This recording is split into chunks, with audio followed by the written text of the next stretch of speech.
not Nell. AI is transforming customer service. It's real and it works. And with Finn, we've built the #1 AI agent for customer service. We're seeing lots of cases where it's solving up to 90% of real queries for real businesses. This includes the real-world complex stuff like issuing a refund or cancelling an order. And we also see it when Finn goes up against competitors. It's top of all the performance benchmarks, top of the G2 leaderboard, and if you're not happy, we'll refund you up to $1 million, which I think says it all. Check it out for yourself at fin.ai.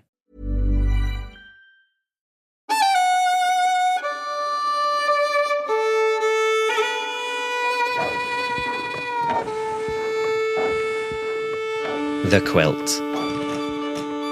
Living memories of queer Britain and Northern Ireland. With me, Tash Walker. And me, Adam Smith. Hello, Adam. Hello, Tash. You know what? Despite all the work that we've done together, Tash, I reckon there's loads of stories we haven't captured. There's got to be, from all the different places. Yeah. And now is the time, because queer people, more than ever, are recognising the power of their experiences and their memory. I want to hear them, Adam. Yes.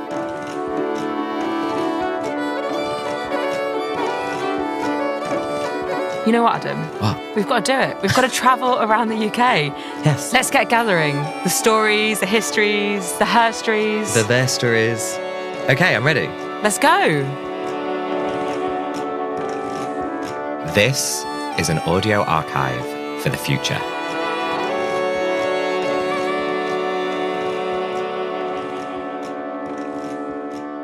Rhaid newid popeth, med hoywon a lesbiaid. Whoa, love that. I would wager the last word is lesbian, but what does the rest of it mean? Well, it's lesbians, actually. Everything must change, says gays and lesbians. We're in Wales in this episode, Tash. Amazing. Woo! Was that a Welsh gay rights slogan? Damn right, yes. So it was in the powerful voice of an incredible activist who you're going to meet. And that is why this episode is called, in fact, The Voice. Okay, I see. Now, I'm guessing we're not doing a podcast version of the reality TV show, but I do know that the Welsh have a rich history of song and famous singers. And political loudmouths. I'm thinking of their resilience in the miners' strike. Yeah, and of course, the extraordinary coalition between the miners and the lesbians and gays in the 80s. Yeah, lesbians and gays support the miners, LGSM. Such a crucial part of British history.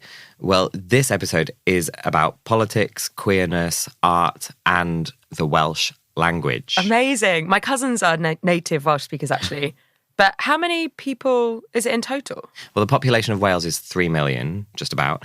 And the population of Welsh speakers now is close to 1 million. It's 892,000, so about 28% of the population. Wow. That's quite a significant number, isn't it? Yeah. Is it growing? Yeah, it's definitely grown in recent years. In the 1801 census, it was 90%. And then it went down to 20% until about 10 years ago. And now it's risen to 28%. So it's growing. Right. So it's on the up? Yeah. Thanks to enormous efforts in Welsh education. And now the majority of Welsh speakers are children, actually, no longer the elderly. And let me tell you, one man who is incredibly proud of this growth in the Welsh language is Dafydd Frayling, who went to Aberystwyth University in 1984. I went to Aberystwyth as a convert to the Welsh language. So I learned Welsh as an adult. And I was as keen as mustard to do everything in Welsh, which I did. It wasn't just something that happened to me. It was something I did constantly. So starting out as a young man at uni, Dafydd was determined to keep Welsh alive. Yes, and it wouldn't be the quilt without queer history, would it? Dafydd's story is about not just keeping Welsh going, but about making it queer. Adam, this is a big slice of me. I'm in, I'm intrigued. But first, let's hear what he looked like back in the 1980s. I had a moustache because moustaches were somehow popular. I don't know why. There was a certain time in the 80s where everyone had a moustache. I had a moustache. My first boyfriend had a moustache. Velcro effect, obviously. But yeah, moustaches were in. But I actually, the kind of, the clothes for that kind of sexual political stuff was very much kind of militant from Viz, which was kind of ethnic and big earrings and a bit wild, a bit hippie, really, in that sense.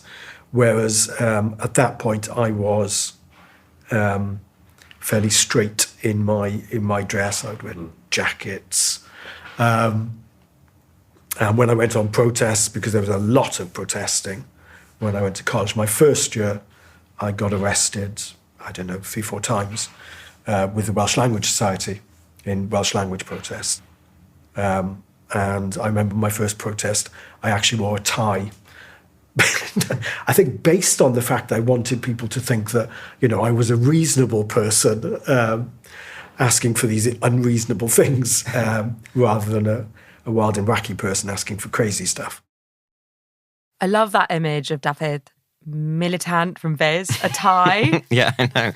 And at the same time that Dafydd wanted better inclusion for the Welsh language, he also wanted better inclusion for LGBTQ plus people. For him, these two things were super connected. And this was the mid-80s? Yeah. So not an easy time to be gay. Yeah. HIV, AIDS. Exactly. He told me that he remembers one day seeing his lecturer, aged 62, looking out to the sunset. Dafydd was 22, thinking, if I don't come out, this will be me at 42 and then 62. Oh, that's such a heartbreaking image. Yeah. So he did want to be himself. But if his voice was Welsh, it wasn't easy to speak. The language for queer people was ancient.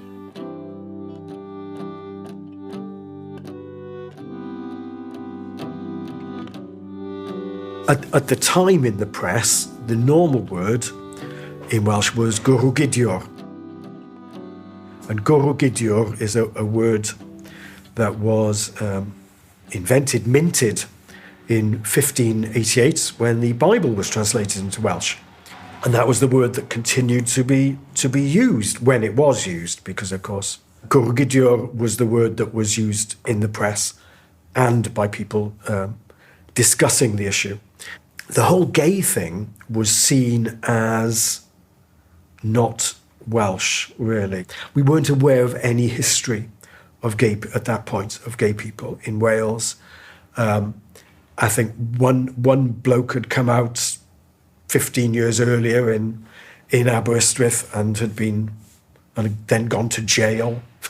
I don't know whether the two were connected somehow, but that was the only thing that we'd heard of, that it had ever happened before.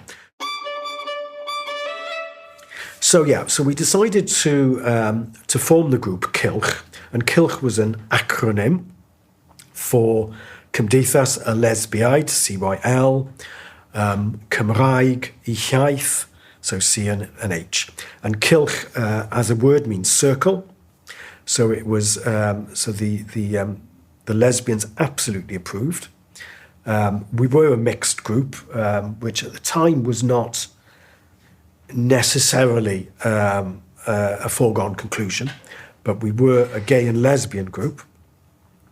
And that's how we got the name. And from the very start, we were all out, and we were all publicly out. And that was very unusual in Wales, and actually not that usual in England either.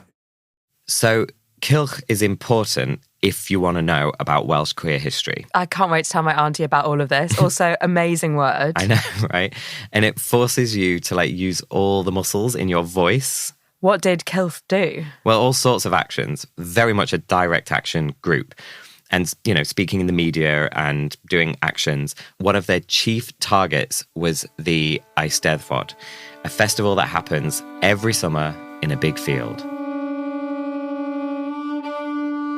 The Eisteddfod is the great movable village. It moves around Wales. It happens every year. It attracts somewhere like 400,000 people. It's a cultural celebration, singing, dancing, poetry. There are ceremonies, and you may have seen on the news, on the programmes, that they have a druidic kind of component. So they process in dressed up as druids. So it's a cultural festival. The first thing we did, and it never happened before, of course, was that we had a stand and we were giving out gay and lesbian literature. That was 1990. Aberystwyth, Eisteddfod was the first one. We'd been to the Eisteddfod prior to that, the year before, in Mould, where we just floated around the field selling our magazine called Etheridge Bink, the Pink Dragon. But we decided to have a stand there, and that was very interesting. Some people were welcoming. The majority of people were confused and didn't want to engage with us, and their small minority were, kind of pointing imaginary guns at us. We decided that, having spoken to the evangelicals for so long and so often on the media, that we were going to encourage them, because they had a stand on the Eisteddfod field. They'd had it for years. That we would encourage them to leave. So we thought about this quite carefully. So we thought, if we take their stuff, then they'll have us arrested for theft. So we simply took black rubbish bags and very carefully loaded all their literature into black bags, helping them off the Eisteddfod field. I mean, they didn't go, but it was a protest, and the media was there. We'd done due diligence with contacting the press beforehand, and I made the front page of the Evangelical Times. Picture of me holding Babel a Plant, which is the children's Bible in Welsh, and holding my nose with a very colourful waistcoat and a big dangly earring. I love that Dafydd made the front page of the Evangelical Times, and what an outfit. Mm-hmm.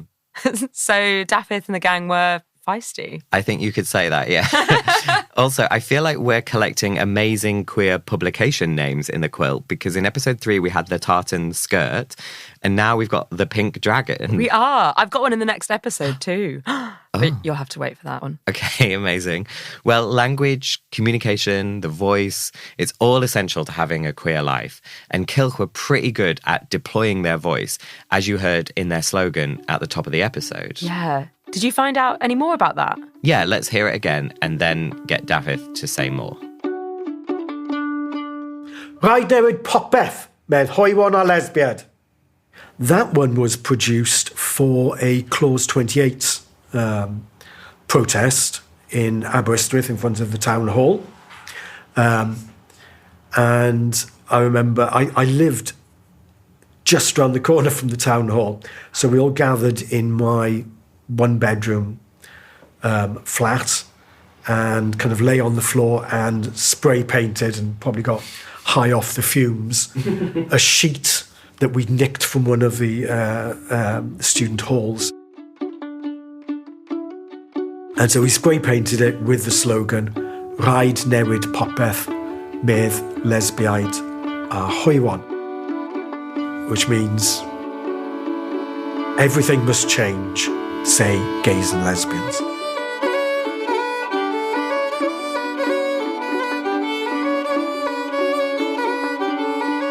We obviously went with hoyw for gay, hoywon for gays, hoywdeb, gayness, we did all those. We did the lesbians, which is lesbiad for one, lesbiaid for more than one, lesbiaith for lesbianism. So we did those, our naming ones, and then we had stuff like Bethany, based on Bwthyn, which is a cottage. So Bethany to cottage, to go around public toilets looking for sex, basically, which was popular in the 60s, 70s, 80s, 50s, 40s, has been for, since we've had public toilets, really. In Welsh-speaking Wales, there is a youth movement called the Urdd, and they have camps. camps. They have youth camps. Gwersyll is the word, and we use that to mean camp, as in gay camp, not gay camp, but camp in a gay way. So there were lots of words that we decided, oh yes, we'll have that one. Yeah. Queer was an interesting one because we developed a word which didn't actually survive. Unfortunately, I still think it should be resurrected, and it was based on hoyw, which is gay, and we decided that queer was going to be hyfryd. Hyfryd means lovely, describing the weather, describing people. Yeah. Hyfryd. But nowadays, queer has been taken over by another word, which is queer. Hyfryd. Let's bring that back, I think. Yeah. Lovely is such a wonderful descriptor for us queers. And Dafydd and Quilt took their claim for queer rights right into the fight over language too. There's an organisation called the Welsh Language Society, which has been campaigning for the Welsh language for decades and often taking direct action. A lot of us had been involved with the Welsh Language Society and had been either arrested on their protests or active members of the Welsh Language Society, which campaigned for the Welsh language. But the Welsh Language Society kind of had a bit of a wider purview as well. It wasn't just language. So they, for instance, supported Nicaragua. At the time, it was one of those issues. So it wasn't necessarily just Welsh language. So we went to them in their annual general meeting and we put a motion forward, because at the time you could, asking them to support gay and lesbian rights. We didn't think they'd jump on the bandwagon with gay abandon, but they absolutely hated it. It went down like a lead balloon. Certain groups, certain local groups of the Welsh Language Society organised buses to bus people in to vote against specifically this motion. And the attitude was that, oh, it's got nothing to do with the Welsh Language Society. We don't want to, get involved in any sexual politics. Gay and lesbian issues don't exist in Wales. Let's stop this immediately. So the motion was defeated. That was 1990. The next year, we took exactly the same motion, and we did it for third year as well. It was defeated every time. And then eventually they sussed that we weren't going to go away.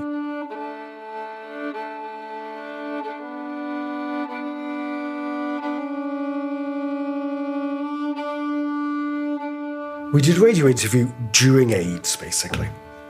And that was probably 87, I'm thinking. And me and a friend of mine appeared on this programme called Manulli. And we were asked about safe sex. And at the time, the whole message of the HIV campaign was use normal language. Do not talk about... do not use medical words. So we took that to heart, and we said on the recording that if you wanted to, and in Welsh we said ffwcio lan y tîn, which would translate as fuck up the arse, then you should wear a condom. So we used those words in Welsh. Then broadcast at lunchtime on a Friday. Oh, wow.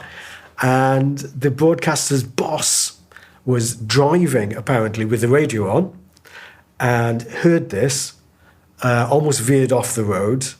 Of course, this is in the days before mobile phones. Stopped at the nearest kiosk, phoned the BBC in Bangor, and immediately after the half-hour programme, there was an apology issued from the BBC. So there'd be no complaints, but the boss had decided that this was awful. And as a result, the producer was downgraded for... but it was a very brave decision on her part, but she paid for it. Wow. Fuck your Nana Tian. I don't know if I've said that right. It was a brave decision, but it does take brave decisions to affect change, doesn't it? Yeah. And ultimately, what they were saying was true. And it feels all the more powerful that it was happening in Welsh. Yeah, exactly. I loved chatting to Dafydd. It made me think about how change happens. Well, by brave people like Dafydd speaking up. And that producer too. Yeah, and he's quietly proud of what he's done, you know. He almost couldn't decide whether it had any effect, but I think deep down he knows it did. Throughout the 80s, for instance, we campaigned against Clause 28 and nothing happened. And then it all happened, but not as a direct result of protest. The Welsh Language Society, exactly the same. We campaigned hard, nothing happened. And then suddenly, you know, the fruit fell from the bough or whatever. And I just wonder whether direct action kind of protest has its absolute place and is a necessity, but that change cannot come as an immediate result. Otherwise, it makes the government, the organisation, the Eisteddfod look weak somehow.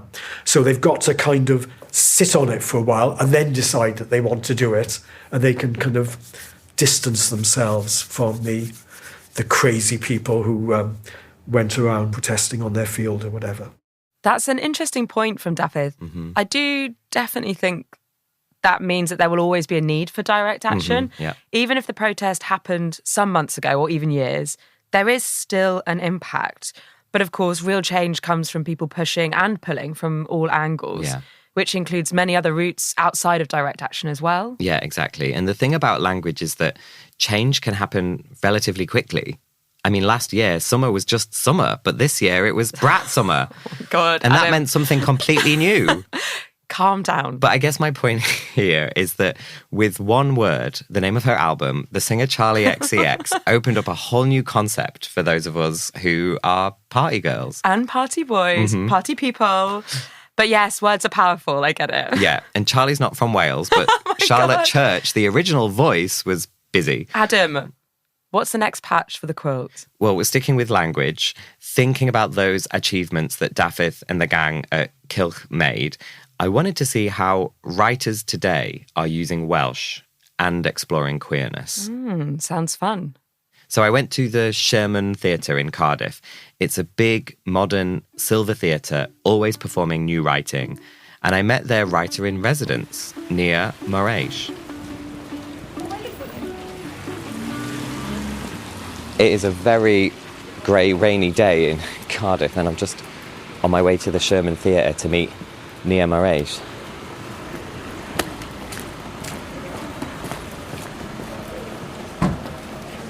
Okay, here we go. I think I'm here now. It's a big lobby. Nia? Hello. Hello, it's Hi. so nice to meet you. Yeah, nice to meet you. How are you doing? I'm good, thank you. I'm good. They seem to be setting up for something here. It seems it's very much a working theatre. Yeah. So you've had work on here?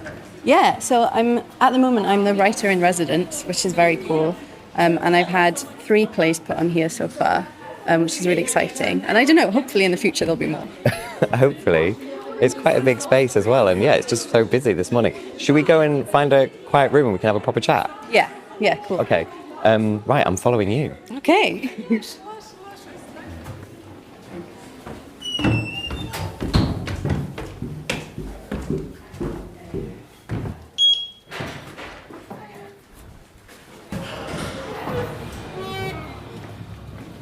I'm Nia Morais. I'm a writer, playwright, poet, translator, general words person, and I'm from Cardiff in Wales, and I'm a Sagittarius. So I write in Welsh and English, and I write for kids and adults, and I'm really interested in writing about magical realism, fantasy, and then I also try and bring in real-world issues like discrimination and things into that. That's what interests me.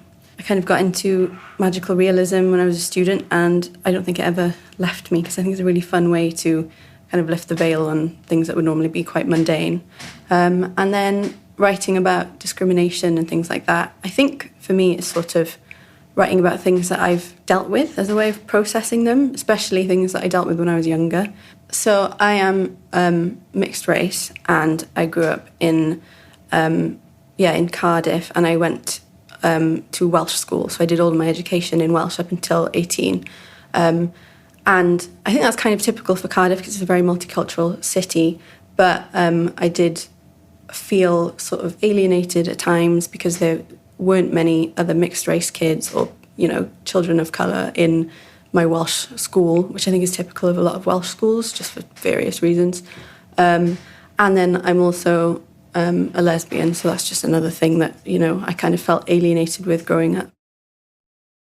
We're going to get into a bit of fantasy in a sec, but Tash, what did you make of what Nia says there?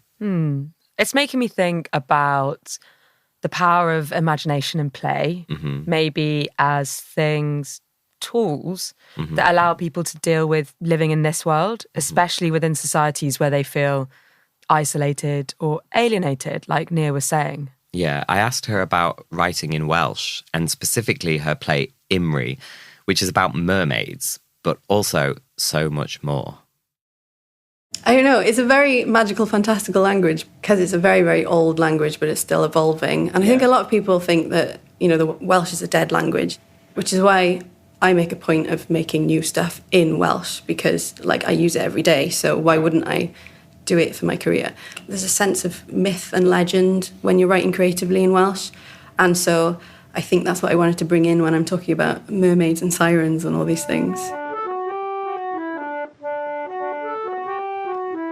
So Imri is a kind of fantastical play that I wrote. So I wrote it with Rhiannon, which is a theatre company in Wales, and also the Sherman Theatre, where we're sitting right now. And it's a story about two sisters who are both sort of trying to fit in, but in very different ways. So there's Laura, the elder sister, and Josie, the younger sister. The story is basically about Josie discovering that she's a siren and that she can turn into a mermaid. And it's about how that affects their relationship and it brings them apart and then back together. And they talk about all the different ways that they have sort of been judged and discriminated in their lives. I guess you could say that the siren thing in this play is a big metaphor for Josie, the younger sister, finding out that she's queer. And it's something that she's kind of terrified of to begin with, because other people, if other people see these creatures, they think, oh my God, it's a monster. And so she has to kind of learn to give into it almost and to accept it within herself, which is the big journey that her character goes through.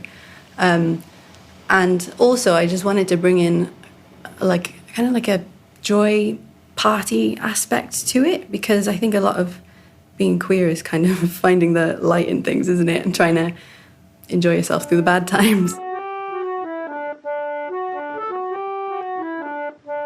So the sirens kind of live in this underwater cave where there's a constant party going on, and they've closed off from the world as a kind of survival aspect, but they're still trying to enjoy themselves. I was hoping that the idea of feeling like I'm never going to fit in no matter what I do, and the way that's addressed in the play was kind of helpful, especially for, queer kids, and then also maybe for mixed race kids as well.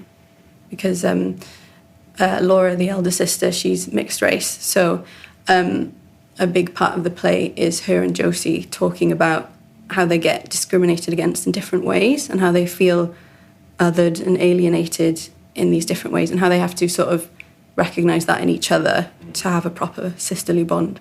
I think that sounds great. And I love how Nia has used two sisters with overlapping but also different identities to explore the complexities of race and queerness. Yeah. Also, joy party. I want to go to the siren party. I guess, though, some people spend their life trying to find the siren party, don't they? Yeah, it's true. Yeah. Well, as if she wasn't busy enough with the sirens, Nia is also the Welsh-speaking Children's Poet Laureate for Wales. It's like an ambassador type of role. She's working with kids and young people around Wales, doing workshops and writing poetry. Wow, that's really interesting. What's her focus in that work? Anti-racism and queerness. She says that she wants to talk with young people about queerness in Welsh. Sounds like she's at the forefront of Welsh education and making sure that anti-racism and queerness are part of that. Exactly. And in her own ambitions as a writer. What I want to keep doing is keep working bilingually and keep experimenting, and I think I'm going to keep writing about queerness and racism and things like that, just because I don't think they've gone away. I want to, resist the call of, well, if you want to make it as a writer, you have to move to London and you have to get an agent and a big publishing deal or whatever. So I want to keep being no, actually, I'm going to stay where I am and I'm going to write in Welsh because that's the language that I'm using. So it's important to me. If we want Welsh to be continually evolving, we have to come up with these types of things. And even just with modern words, technology words, we have to make these new words all the time to make sure that Welsh is continuing along with the speed of everything else developing. This evolution of language, Tash, well, it's all very queer, isn't it? What isn't, Adam? It's language as a window onto history and how things change. Yeah, and it's reminding me of what Dafydd said at the beginning about the Welsh language too, the ability and openness to evolve and how that is so important, especially in language. Yeah. Often poets are at the forefront of that, and I know you love poets. I do. So I want you to meet Leo. Leo is a writer working in many forms, short story, monologues, and lots of poetry, which he also performs on stage. Yikes, there was a lot of people. Okay, hi. This poem is called My Little Brother, and it's about an amalgamation of my brothers. A loud, creaky door, cashier till drawer, and the passing laughs of strangers. My brother laps the corner shop. And of course, he writes and performs a lot in Welsh. Ynelwedd lliw. Yn y dechreuad, fy nychreuad I, ar ôl i'r glec fawr fy ngwahanu rhag y tragwyddoldeb di wrth I emyn yr enfys So I'm Leo Drayton. I write, among other things, just trying to get as much out as I can because I'm full of ideas. I just want to share things with people.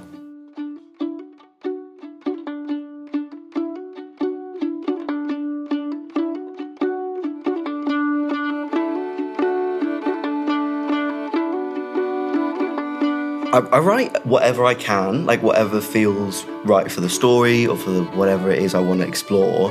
When I was growing up and when I was coming out and exploring all queerness and my identity and my mental health and stuff like that, poetry was really useful to explore emotions and complex things that I didn't understand, and making things sound fun and really beautiful was a way that I could really explore things. And I think words and poetry made it feel less lonely because it was with you were sharing it with, even if it was just with paper, but I used to share online and stuff, so it was just a proper crutch.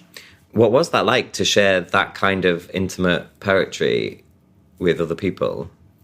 I think when you're living with such big ideas, once you put a name to it, or you put it down in words or share it or whatever, they lose a bit of the power that they have over you.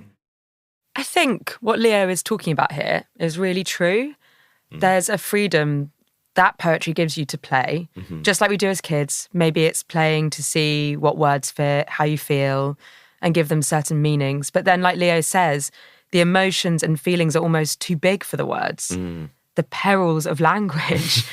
But this is why it's as important to think about what you don't say as what you do when you're writing poetry. Yeah, I asked Leo about when he was writing about these heavy things, about being trans and queer, whether English or Welsh lent itself best to that. Great question. All of the information that I was finding was all in English. So it was only possible to talk about it in English. But then as someone who grew up in a Welsh household, my mum speaks Welsh, and I feel a lot in Welsh.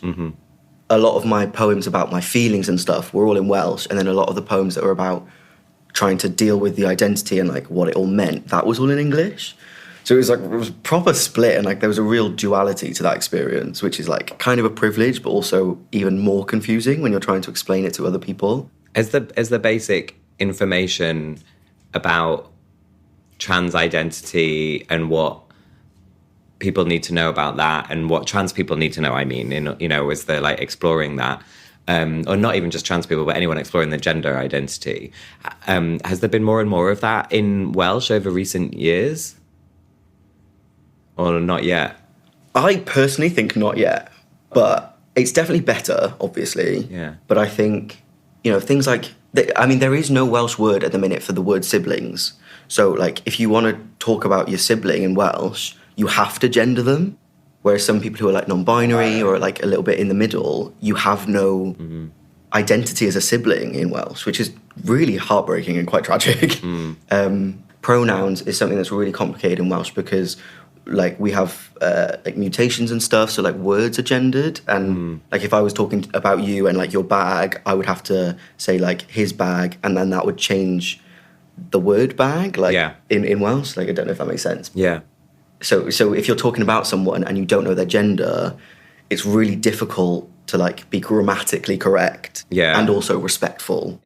What Leo was talking about, the difference between English and Welsh for him, I thought that was really powerful. Yeah. Also, it made me think about Welsh being the language of his heart, but needing English to explain those feelings or identities more, which is such a complex thing to have to do. Is there a neutral pronoun in Welsh, like they, them? There is, but unlike in English, it's only ever a plural. Right, okay. I guess it'll be up to poets like Leo to invent new language, as Nia said, always evolving. And just how Dafydd popularised and invented those words for queer life. Yeah, exactly. Well, there's a sad story now from Leo. It's about how the prospect for our lives to change is encoded in the words that we have. The story is about Leo meeting an elder who couldn't be queer and a Welsh speaker.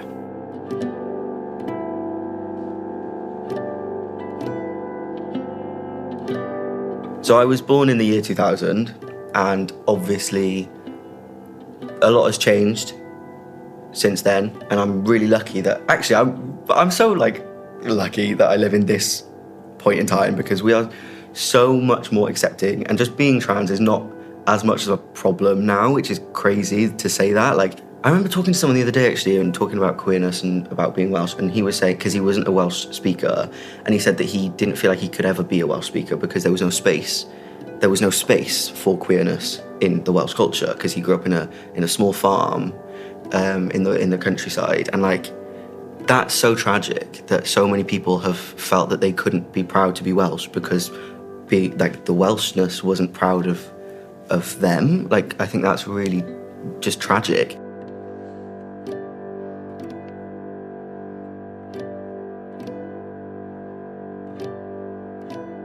What did you say to him? I didn't say anything. I was gobsmacked. I felt so sad. I think I cried, actually, because I just thought, like, you've missed out on so many amazing things. Like, as a country, we're amazing. Like, we have so much amazing stuff going on. We have this language, we have this culture, we have all this art and, like, music and language and all these beautiful things. How old was he? He was definitely retirement age. I want to say, like, maybe 70, something like that. I didn't ask because I feel like it's rude to ask people's age, but he was really sweet about it. Like, it's quite, like, crazy to think, like, how different his life would be if he was born now, and, like, what he would think of, going to the Eisteddfod and seeing drag acts just, like, walking across the fields, like.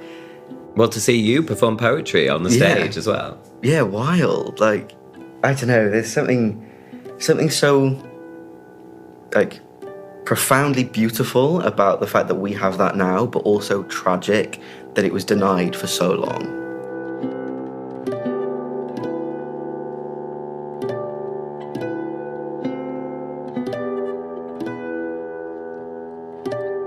It is tragic.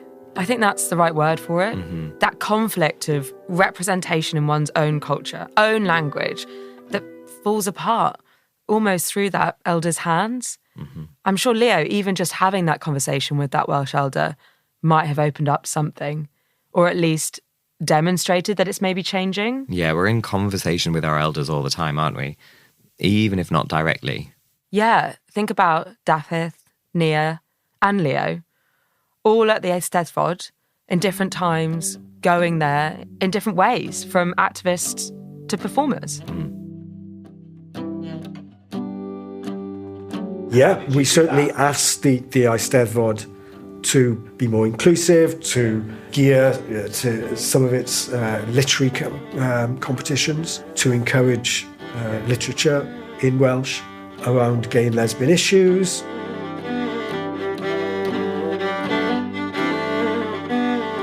thinking about the Eisteddfod before I was born, like the decades before I was born, it is wild to think that they didn't have the acceptance and the ability to just exist in that space and be queer. What do you make of the fact that, like, there were people going to the Eisteddfod and proposing we need to change everything for gays and lesbians in 92? It's kind of sad that we forget so much of our history, and like it's really recent history. How do you feel towards the people who did that? You know, who would go there when it was hostile and go to places or go on the TV or whatever. Yeah. When it was much more hostile than it is now. I mean, I'm really grateful. Like, I think that sounds proper weird, but like, without those people doing all of that hard work and having to deal with all of that horrible stuff, I wouldn't be able to like sit here and like be so open about my gender identity, my queer identity, and also be so proud to be Welsh.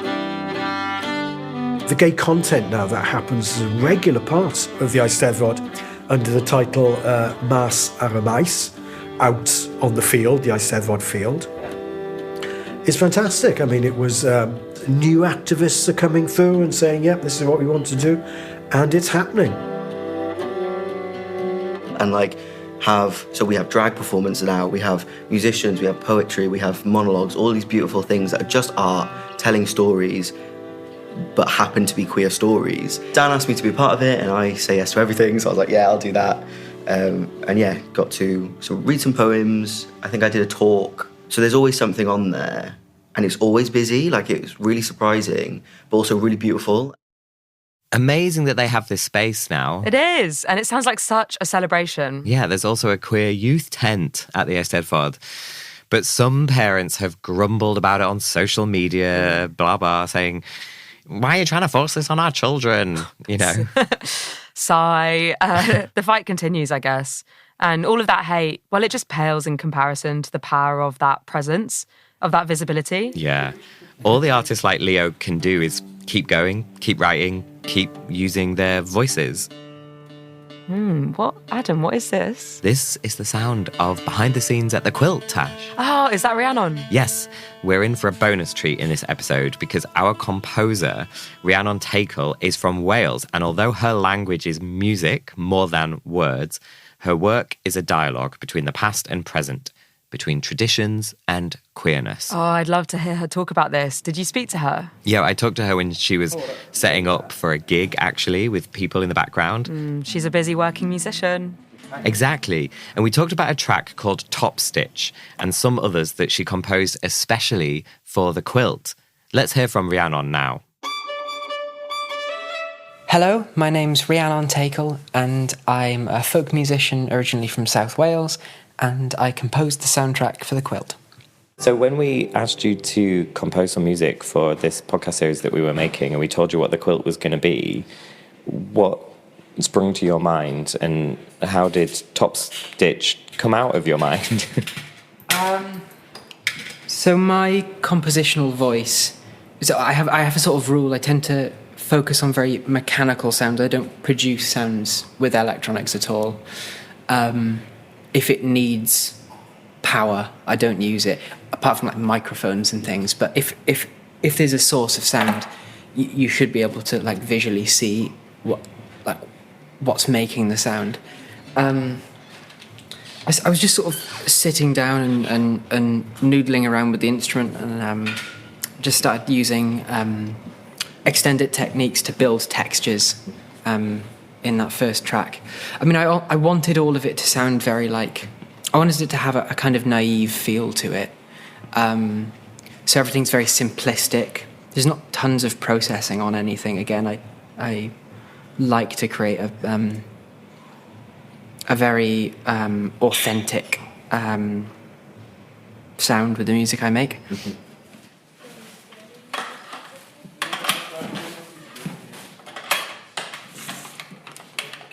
How long have you had this harmonium? About 2 years. I swapped it for a coffee table with somebody else. So I had a... You've got a good deal. Okay.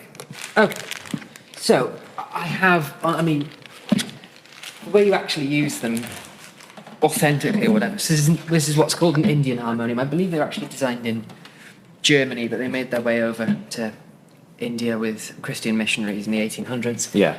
And it's got just a normal piano keyboard on it.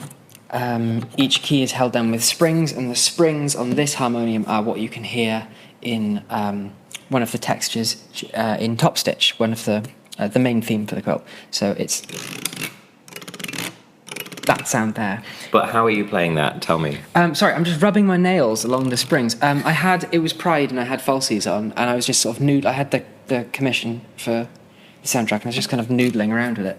And it's just one of the extended techniques I use. Another one I use is just pumping the bellows on. I mean, I got the mic really close, so you can't. But I was just pumping the bellows like that. Yeah. Just to get some rhythm.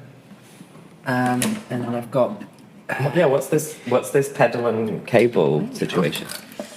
I can't show you. It's an audio medium. So I have here. This is a bicycle brake cable rigged up to a little wooden pedal that the guts of it I think I bought on eBay, but there's so much of it that's just homemade and jury rigged by me, and there's no spring on the back, so that's just a bungee I stole from under the stairs in my parents' house. It's very ramshackle. The whole, I suppose the listener won't be able to see it, but it looks like it's not going to work. But it does. Works very well. It leaves me with free hands. It's like a drone. So I can now you've got 2 free hands for the mandolin. Yep. Or the fiddle, or whatever.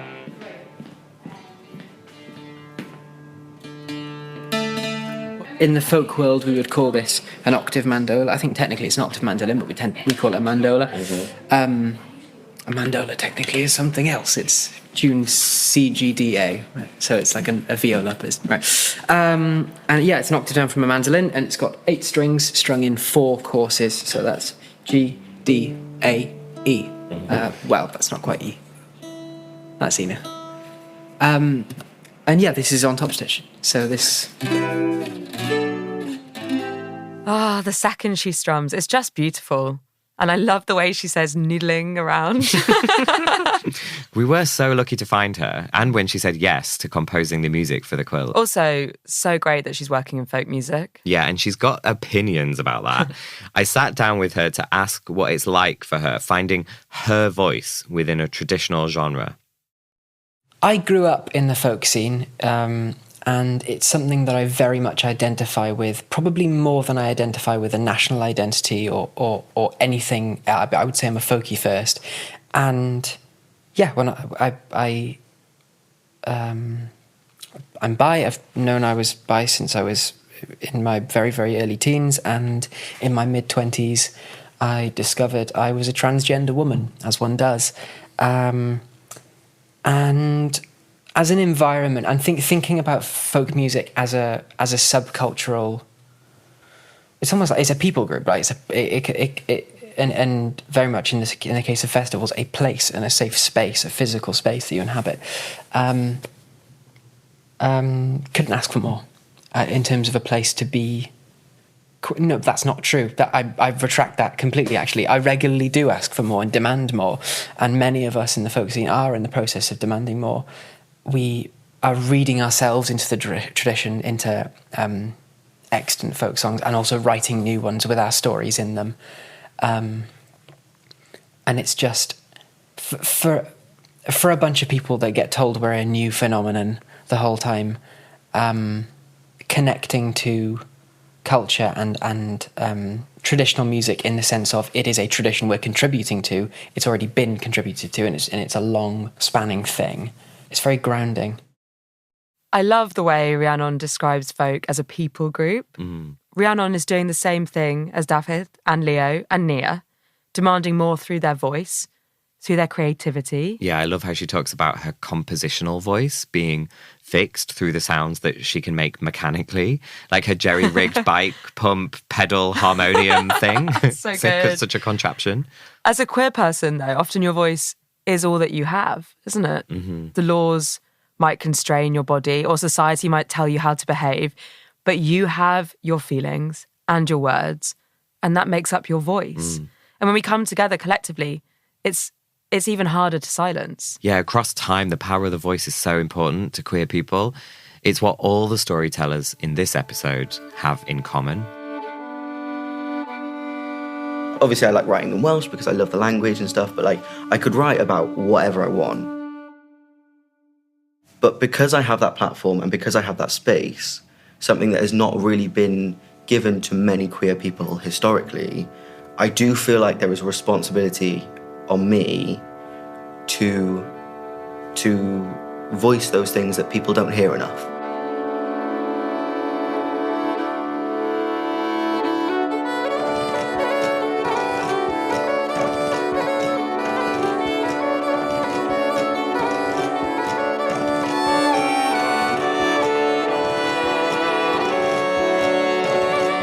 Talking about like the voice in general, I tend to think of creative voice. I mean, obviously it ties into my transness, obviously, because I am a singer and I am a trans woman, so I've had to do a lot of work to change the way I sing.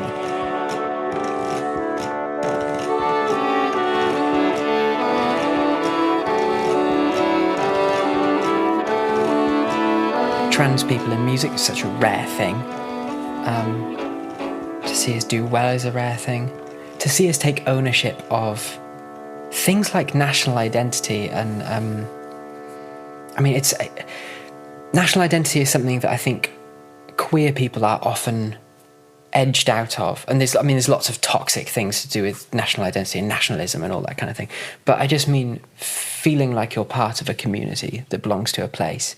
It's something that we're edged out of a lot. And I think it's quite a revolutionary act to be a queer person and connect to your own history and your own traditions in a way that says, actually, no, I belong in this. It's not just the province of like farty white men who don't want me to be in it. The tradition is not theirs to begin with. It belongs to people who want to share it and contribute to it. And so my sense of belonging to Wales and to Welshness and to queerness, they are all interlinked. Rhaid newid popeth, medd hoywon a lesbiaid. If I was going to update that banner today, I would have it read, "Mae rhaid I ni fod yn well, medd cymuned queer Cymru."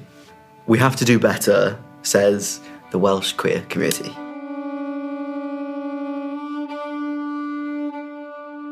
We have to do better, says the Welsh queer community. I love that. Yeah. And it centres both their Welshness and their queerness and the combination of those two things together, the voice. Yeah. Tash, are you ready for Leo's poem? What? You got a poem? Yes. After our interview, we headed outside into the fresh air. Well, it was chucking it down, actually, which Leo said was perfectly normal for Cardiff. So the rain was a great backdrop for a Cardiff boy to share this poem about choosing his name.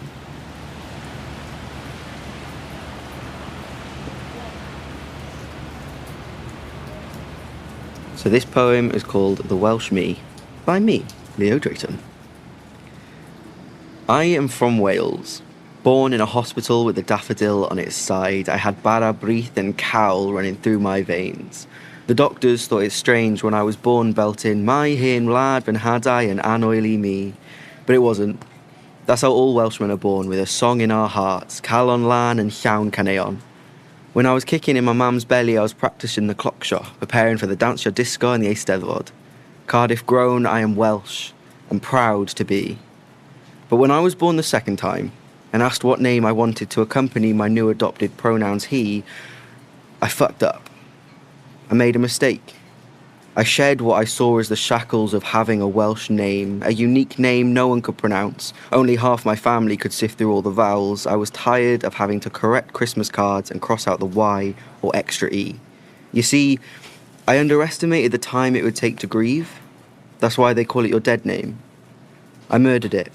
Stuffed it in a box with all the other ornaments and artefacts, the souvenirs of a life before Leo. I put a lot of thought into it. See, Leo is a fire sign that is ruled by the sun, and I didn't get to be one. A boy born without boys' things. I wasn't born great, but with the assistance of my symptoms and the hormones I take to cure them, I'm damn well growing great. Hidden in my name is the man I always was.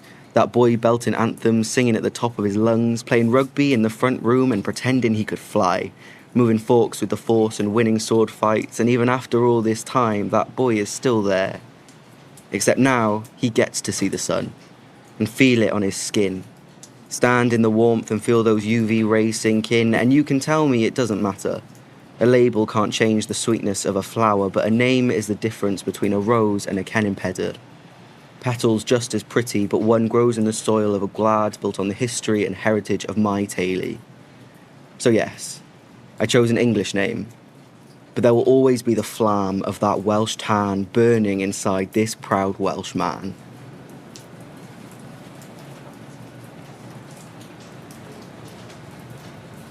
Oh my God, I'm welling up. That joy you can hear in Leo's voice, like the joy party Nia talked about.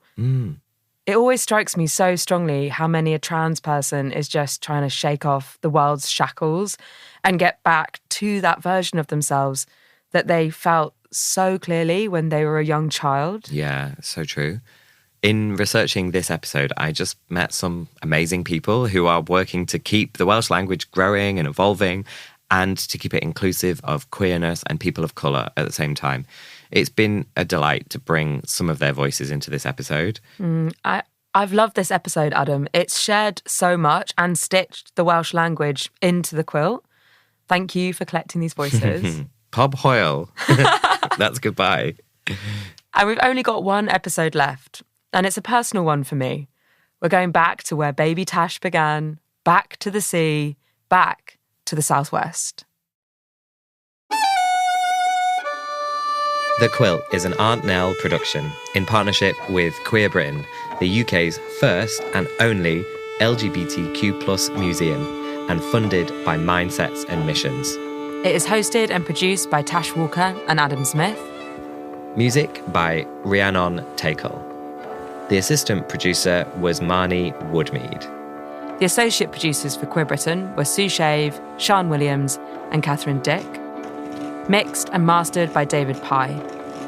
For this episode, we'd like to thank Sara Huws, Daniel Bowen, Seiriol Davies, Mark Etheridge and Museum Wales, the team at the Sherman Theatre, and Glitter Cymru. Queer Britain Museum is located in Granary Square, King's Cross in London. It's free to visit and is open from Wednesday to Sunday, 12 p.m. to 6 p.m. If you'd like to talk to anyone about any issues raised in this podcast, you can always get in contact with Switchboard, the LGBTQIA+ helpline, on switchboard.lgbt or by calling them on 0800 0119 100.